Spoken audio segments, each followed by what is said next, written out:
Good evening, welcome to the channel. Following a weekend, last weekend, where I basically drank my own weight in beer, I've decided to go alcohol free. It's like the 20th of January, lots of people are doing dry January, I haven't. But this weekend I am, and as such, I got myself a bit of a selection. I don't know if I'm going to get through all these all weekend, but we'll see. There's a Brewdog Nanny State, which I've had before. It's the only one of these I've had before, actually, which is bearable. A St. Peter's without, an Adnams Ghost Ship 0.5%. Brooklyn Special Effects alcohol free. We've got an Erdinger, which normally is a Weiss beer. I don't know, it's marketing itself, that one, as a like isotonic drink. We've got a Shipyard Low Tide at 0.5%.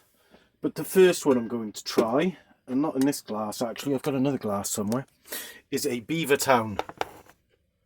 And it's a Lazy Crush alcohol-free IPA. Thing is, with alcohol-free beer, I think most of us know, never anywhere near as good as normal beer. You drink it because you have to, because you're driving. And it'll just moving my little camping fire over there, just keeping the van warm, because it is a chilly one tonight. So they don't make good alcohol-free beer. It just does not exist. There's bearable alcohol-free beer. But I've never had one where I go, yeah, that is actually good. Given the chance, I'd like to drink it again. You know, it's usually given a chance. If I had to, I would drink it again. If I had the car, or as I am this weekend, putting myself on the wagon for a change. So I've decided to go with this one first up, this Beavertown Lazy Crush. It's quite a funky can.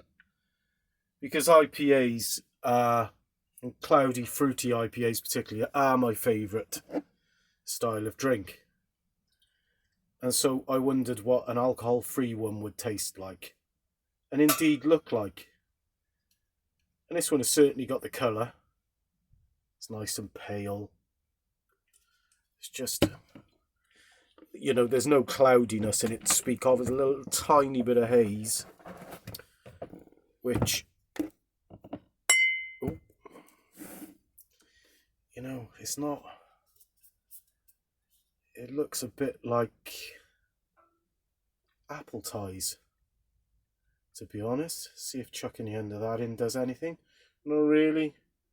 It's well carbonated, as I suppose you'd expect from an alcohol-free beer. There's, just like I say, a little bit of haze. Not a lot.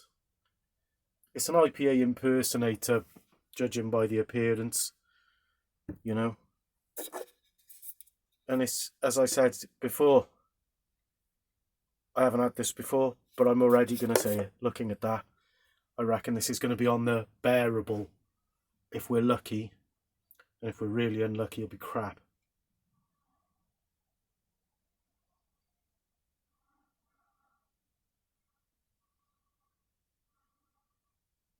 So you get a big burst of fruit.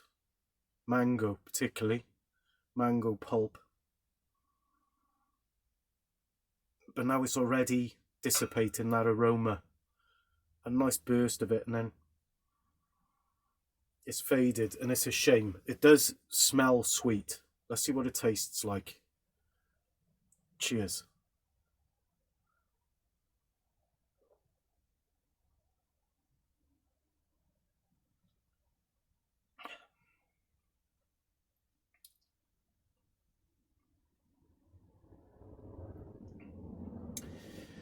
There's nothing offensive about it. Nothing at all offensive about that, actually. It's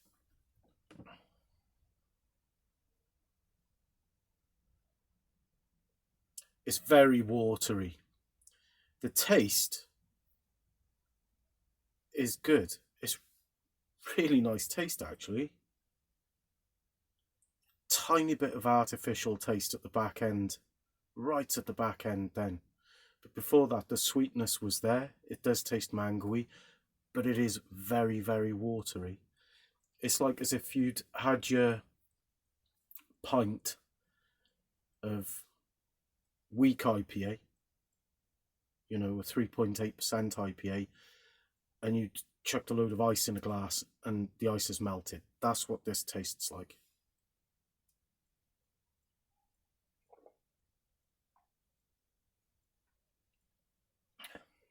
It's got a good mouthfeel, mind. There's nice carbonation. It's nice bitterness around there. And in a bit where normally there's a bit of warmth from the alcohol, it's empty and it's overtaken by this sweet mango taste, which betrays the fact that you're not drinking beer. You are drinking a soft drink. But as soft drinks go, it's a nice one. I served it very cold. It does have a nice citrusy taste. I'm going to take that back. As far as bearable goes, no, that is okay. If I was scoring it as a beer with alcohol in it, I'd be saying exactly what I'm going to say, which is it's inoffensive. It's not, by no means, bland. And as far as alcohol-free beer goes, I can honestly say that's my favourite that I've ever had. You know, you drink them because you have to drink them again. Would I drink it again if it was next to a 3.8% IPA beer? I might do. If it was like Saturday afternoon, early afternoon, and I knew I was going to go out for a few beers and I wanted to get my taste buds up to speed, I might have one of those actually. I can see a circumstance where I would drink that beer away from, you know, going on a wagon for a weekend. I choose to drink it. And I've never ever experienced that with an alcohol-free beer. Never. Not once. You know, I've had them, as I pointed out, they were a means to an end. But I'm telling you, this is head and shoulders. It's a 5 out of 10 beer, full stop. A 5 out of 10. If you compare it against all other beers,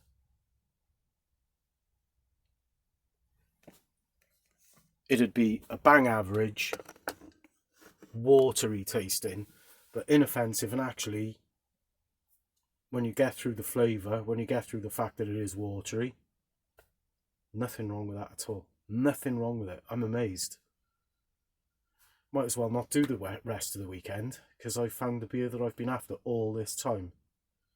First up, Beavertown Lazer Crush. Alcohol-free IPA. It's only fair to read out some of the blurb that they may have put. Ingredients: water, malted barley, hops, yeast. It's beer, so nothing wrong with that. And as far as blurb goes, no, I'm not reading out any more than that. There's absolutely nothing on there apart from pretty picture. What should there be? Brilliant. Well done, Beavertown.